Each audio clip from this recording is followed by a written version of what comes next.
From a filthy concrete jungle to a sea of weirdos, New York City isn't as good as you might think. In fact, there are tons of shocking reasons why you shouldn't visit it. For one, the Big Apple's got more peeps than ants at a picnic. Good luck finding an inch of personal space on the sidewalk, subway, elevator, or in a store. It's locals versus tourists in a battle for elbow room. And don't even think about getting a relaxing breath of fresh air in the parks. On sunny summer days, they're jam-packed with bodies like sardines in a can. So buckle up and prepare to be hugged by strangers. Speaking of the summer days, let me introduce you to the horror that is the weather. Summer's a scorcher.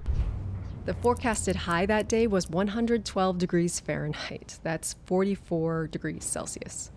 But in reality, some areas can feel warmer or cooler than that. You'll feel like a popsicle on a hot tin roof. Spring and fall bring on the raining clouds. Good luck getting anywhere without being drenched if you forgot to bring your umbrella. As for the winter, well, brace yourself for a frosty blow from Old Man Winter, with snow that sticks around longer than that annoying friend after a party. But don't worry, there's a silver lining. A few days each year, the weather's just right and the whole city's outside. It's like the Macy's Day Parade all year round. Though, if you want to enjoy the weather besides those few days, you're out of luck, unfortunately. And that's not the only thing that'll make you question your decision to move to NYC, because the city is too busy. Most people may see this as a positive. After all, who doesn't love the hustle and bustle of a big city? Well, I don't. Ain't nobody got time for slow walking. Everyone's in a race on the sidewalks. And watch out for those drivers. They're always in a hurry. Even if you're Usain Bolt, a New Yorker will still zoom past you. No time for sightseeing or smelling the roses, just from point A to point B and back again. So if you're from a sleepy town, hold on to your hat. You're in for a wild ride.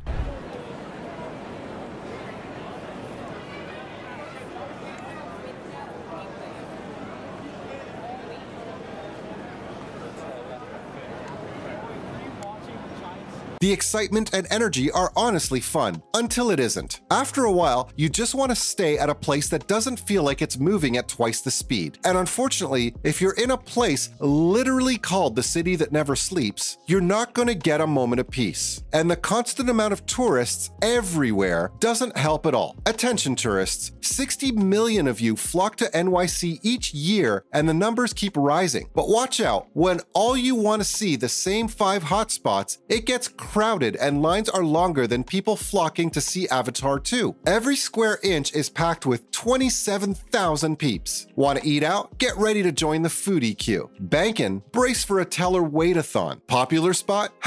Better pack a pillow for a long line snooze fest. Book your tickets early, like months before, or risk missing out. Sure, see the must-dos, but be a trendsetter and hit some lesser-known spots to beat the crowds. Or better yet, when it comes to the city that never sleeps, just hit the snooze button and enjoy your vacation somewhere else. Life is too short to be visiting a place that, while good at points, comes with so many caveats. When you actually live in New York City, you avoid Times Square at all costs. I mean, you only really go there if you work there or you have a meeting there. It's not a casual place to hang out. Like the fact that it's huge. The Big Apple's not just a fruit, it's a whole darn orchard. 5 boroughs, 300 square miles and counting. There's just no way you'll see it all in one trip. My advice? Pick 1 or 2 boroughs and leave the commuting to the pros. Ferries, trains, and buses are for the birds, not for your vacation. And forget about walking. Even the tourist hotspot of Manhattan's big enough to make your legs feel like spaghetti. Plus, for people living there, commuting is super annoying as well because of its enormous size.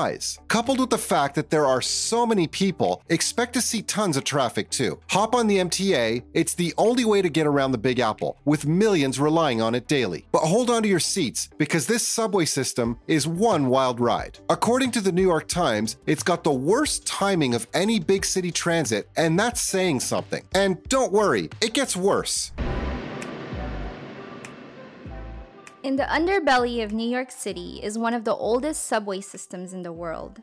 The city is expensive beyond belief. New Yorkers love to complain about high prices. But what did you expect in a place where real estate prices are higher than a rocket ship? Hotel rooms, food, attractions, even chain restaurants, you name it, it'll cost you a pretty penny. And if that wasn't enough, New Yorkers love to add some flair. Gold leaf on Sundays and bagels. Why not? It sounds painfully pretentious, and it is. But that's sort of the par for the course for when you're in New York City. Hopefully, the locals are nice and hospitable folk, right? Well, think again. All I can say is that even after all these reasons, you do decide to still go to New York City, then brace yourself for some serious sass. You're in for a treat with folks who are pushier than a shopping cart with a wobbly wheel. They'll yell, spread, and hog, but hey, that's just how they roll. Tourists need to especially be careful. If you look lost, you'll be greeted with an extra helping of grumpiness. But don't worry, I did hear a few kind souls, so don't lose hope. Just pack a tough skin, because in this city, meanness is just a way of life. And it's not just the fact that the people here are rude, some of them are just straight up weird. It wouldn't even be wrong to say that NYC is the land of the bizarre. Bumper hair, feet hats, and flamingo unicycles. The Big Apple's got some seriously quirky folk who leave you stunned. So don't gawk too hard and enjoy the show. That's just part of the city's charm. And honestly, I'd forgive all the problems I've listed so far if all the exciting places in the city actually live to the hype, but they don't. Even the Statue of Liberty is tiny. You'd expect her to be a giant tower towering over NYC, but no, she's just a 20-story gal, small fry compared to the big city buildings.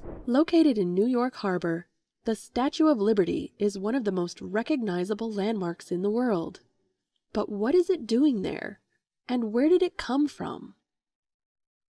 Officially called Liberty Enlightening the World. If you don't take the climb to the top, she may seem a bit underwhelming. Best enjoyed from a distance, folks. And the other places of interest aren't any better. Take Broadway, for example. With all-star casts, dazzling sets and costumes, these shows will blow your mind. Just don't forget to bring a kidney or two to pay for the tickets. And plan ahead, because tickets sell out like hotcakes. If you're feeling lucky, try the day of rush line, but be prepared to freeze or sweat for hours. Because you might not get in, it's all worth it for the Broadway magic though, right? No, not for me at least. Well, maybe you'd instead prefer to take a stroll down Central Park, the peaceful oasis in the heart of the concrete jungle. Or is it? You'll see homeless folks snoozing on benches, giant rats running around, street vendors dodging health inspectors, and if you dream of rowing in the lake, be prepared to wait all day and fork over a fortune. And did I mention that it's just straight up dirty? Your travel companions will be rats and roaches, because they're everywhere in NYC. Having an infestation like this in any other big city would destroy any building's reputation. But in New York City, you'll likely come across these pests very often. And man, they're really big, like almost as huge as a kitten. It's creepy and far from the idealized version of the city you may remember from the movies. Hollywood lies, folks. Anyway, what are your thoughts on these shocking reasons why you shouldn't visit New York City?